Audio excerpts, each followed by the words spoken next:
Class 12 এর final পরীক্ষার আগে এই যে শেষ কয়েকটা মাস হাতে আছে সেটাকে কি করে পুরোপুরি কাজে লাগানো যায় চলুন আজ আমরা এর জন্য একটা দারুণ সিস্টেম নিয়ে কথা বলি। বোর্ড পরীক্ষা তো প্রায় এসেই গেল, আর চাপটাও কেমন যেন বেড়েই চলেছে, তাই না? এটা আমরা সবাই জানি। কিন্তু আসল কথাটা হলো, এই শেষ কয়েকটা মাসই কিন্তু পুরো খেলার মোড় ঘুরিয়ে দেওয়ার জন্য যথেষ্ট। এ কথাটা একদম মনের মধ্যে গেঁথে নিতে হবে। এই শেষ 2-3 মাস এটাই ঠিক করে দেবে যে ক্লাস 12 এর পুরো জার্নিটা শেষ পর্যন্ত কেমন দাঁড়ালো। এই সময়টাকে যদি ঠিকঠাক কাজে লাগানো যায় তাহলেই কিন্তু কেল্লা ফতে। আর আমাদের লক্ষ্যটা কিন্তু শুধু পাশ করা নয়, একদমই না। লক্ষ্য হলো জীবনের সেরা মার্কসটা পাওয়া। আর বিশ্বাস করুন, একটা সঠিক সিস্টেম ফলো করলে সেটাও কিন্তু সম্ভব। তাহলে মূল কথায় আসা যাক। অনেকেই ভাবে কি যে একটা ভালো টাইম টেবিল বানিয়ে নিলেই বুঝি সব সমস্যার সমাধান হয়ে গেল। কিন্তু সত্যিটা হলো, সফল হওয়ার জন্য এর থেকেও অনেক বেশি কিছু লাগে।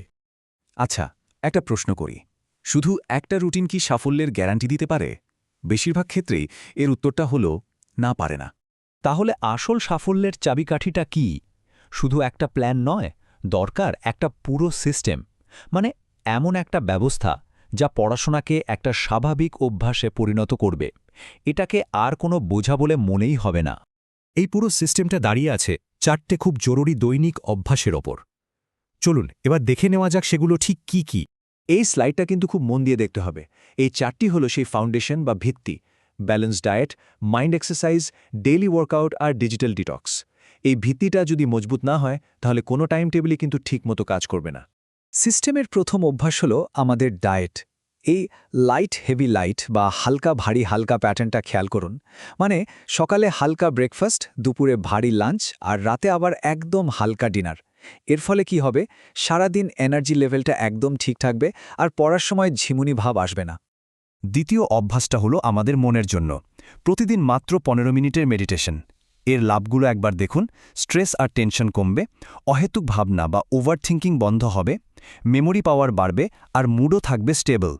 পড়ার জন্য এর থেকে ভালো আর কি হতে পারে? 3 নম্বরে আসছে ফিজিক্যাল অ্যাক্টিভিটি। প্রতিদিন নিয়ম করে মাত্র 30 মিনিট ওয়ার্কআউট করাটা জরুরি, কারণ শরীর যখন ফিট থাকে মনও তখন পড়াশোনায় অনেক সহজে ফোকাস করতে পারে। এই যে বডি মাইন্ড কানেকশন, এটাই কিন্তু আসল জাদু। বেশ, এই অভ্যাসগুলো একবার আমাদের রুটিনে চলে এলে এবার আমরা ঢুকতে পারি আসল স্টাডি ব্লুপ্রিন্টে। এটাই হলো এই সিস্টেমের মূল কাঠামো বা স্ট্রাকচার। সপ্তাহের দিনগুলোতে রুটিনটা হবে মোটামুটি এই রকম: ভোর 5টায় ঘুম থেকে ওঠা আর মেডিটেশন, 5:30 থেকে শুরু প্রথম স্টাডি স্লট, তারপর স্কুল, ফিরে এসে বিকেলে আর সন্ধ্যায় আরও 2টো স্টাডি স্লট, আর সবশেষে রাত 10টায় ঘুম, যাতে 7 ঘন্টার একটা সলিড ঘুম হয়। রুটিন তো বোঝা গেল, কিন্তু সবচেয়ে বড় প্রশ্ন হলো কোন সময় কোন সাবজেক্ট পড়া উচিত। চিন্তা নেই, এর জন্য একটা সায়েন্টিফিক স্ট্র্যাটেজি আছে। এই টেবিলটা দেখলেই পুরো ব্যাপারটা পরিষ্কার হয়ে যাবে। স্ট্র্যাটেজিটা খুব সহজ। সকালে যখন মাইন্ড একদম ফ্রেশ, তখন কেমিস্ট্রি বা ইতিহাসের মতো থিওরি নির্ভর বা কঠিন বিষয়গুলো পড়া উচিত। দুপুরে ঘুম তাড়ানোর জন্য অ্যাকাউন্টেন্সি বা ফিজিক্সের মতো নিউমেরিক্যাল সাবজেক্ট, আর সন্ধ্যায় বাকি থাকা মেন সাবজেক্টটা শেষ পড়া। এর পেছনের যুক্তিটা কিন্তু খুব সিম্পল। সকালের ফ্রেশ মাইন্ড কঠিন জিনিসগুলো সহজে গ্রহণ করতে পারে। অন্যদিকে দুপুরবেলা একটু ঘুম পায়, তাই সেই সময়ে অঙ্ক বা প্রবলেম সলভিংয়ের মতো অ্যাক্টিভ কাজ করলে ঘুম ভাবটা কেটে যায় আর পড়াতেও মন বসে। উইকেন্ডের প্ল্যান তো হলো, কিন্তু উইকেন্ডের কি হবে?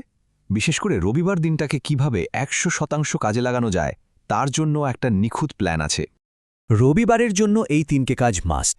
1. 2 থেকে 3 ঘন্টা সময় বের করে সপ্তাহের সব ব্যাকলগ ক্লিয়ার করা। 2. অন্তত 3কে মেন সাবজেক্টের স্যাম্পল পেপার সলভ করা। আর 3. নিজের ভুলগুলো অ্যানালাইজ করে দেখা যে ঠিক কোন জায়গায় আরও উন্নতি করতে হবে। তাহলে পুরো ব্যাপারটা কি দাঁড়ালো?